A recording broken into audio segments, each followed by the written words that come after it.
NewsNation exclusive now. A former KGB spy calling Vladimir Putin a war criminal and bringing us an inside the power dynamic surrounding Russia's president. President Putin was actually a subordinate of this former spy, one of hundreds of subordinates. And NewsNation's Kelly Myers is live for us in D.C. Kelly, you sat down with them.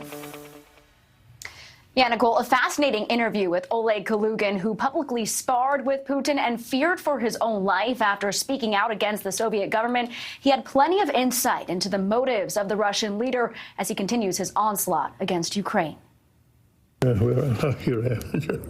Rows of spy books fill the shelves in Oleg Kalugin's Maryland home. You wouldn't know Kalugin spent decades as spymaster, running agents in the U.S. as a former KGB officer, becoming the youngest general in the history of the notorious Russian intelligence agency. That's where he first heard the name Vladimir Putin. When I met him, he was just a nobody, you know. I remember in Leningrad, St. Petersburg, I was number 2 man.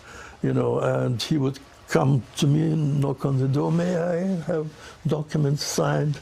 He would just give me something, I would sign it. That's all the experience I had with him. He was a nobody.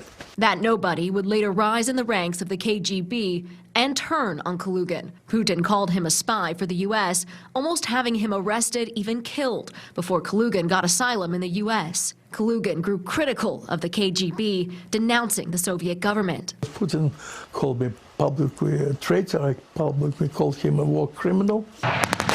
Now the leader of Russia, Putin, is waging a war of his own making. He said that the downfall of the USSR was the greatest, you know, catastrophe. Familiar with his thinking, do you think he'll move beyond Ukraine?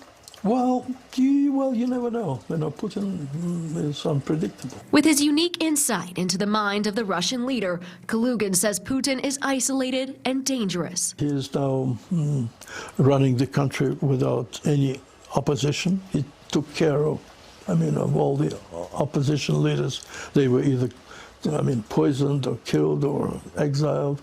And people who know him, they are afraid of him, you know. As for what happens next, Kalugin won't put anything past Putin, not even threatening nuclear attack. He says what the West is doing is working, isolating Moscow from the rest of the world. But he warns Putin's main motivator is power, and he isn't slowing down. His own choice is to stay as long as he can in power. He will stay for the rest of his life, unless something happens. You know, he will never give up, because he has no choice, and he knows he may be in trouble if he is. And he's I don't envy him. He's a lonely man, you know.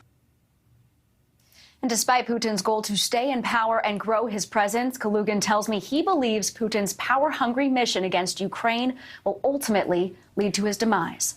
Nicole? All right, Kelly Meyer with that exclusive interview. Thank you. Thank you for watching. Click the red subscribe button below so you can get more of NewsNation's fact-driven, unbiased coverage.